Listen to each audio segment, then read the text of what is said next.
اس وقت یہاں پہ یہ بنائی گئی ہے کہ جوڈیشل کمپلیکس جہاں پہ عدالت کی اس وقت ہیئرنگ ہونی ہے، سماعت ہونی ہے، اس کو تو انہوں نے سیل ٹائٹ بند کر دیا ہے۔ وہ لوگ جن کے نام عدالت نے دیے تھے ان کو بھی اندر نہیں جانے دیا جا رہا ہے۔ باہر گرفتاریاں شروع کی ہوئی ہیں، ٹول پلازا کے قریب بھاری نفری لگائی گئی ہے، وہاں کنٹینر لگا کے رستے بند کیے جا رہے ہیں۔ مطلب ہر وہ کام کیا جا رہا ہے جس سے عدالت کا جو حکم ہے اس کے اوپر پیروی کرنا ناممکن ہو جائے۔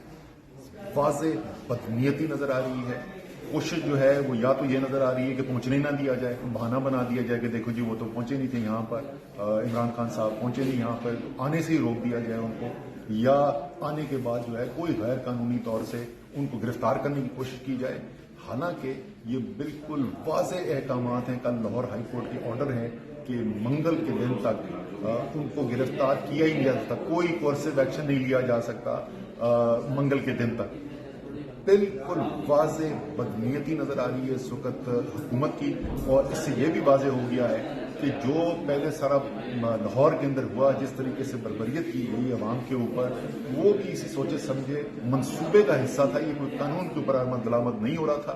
ہم اسلام آباد ہائی کورٹ میں پٹیشن فائل کرنے والے ہیں، تقریباً اگلے چند منٹ کے اندر فائل ہو جائے گی، اور اب جو ہے انشاءاللہ تعالی عدالتوں کا حکم، آئین قانون ایک طرف ہے اور حکومت کی غیر قانونی خواہشات دوسری طرف ہیں۔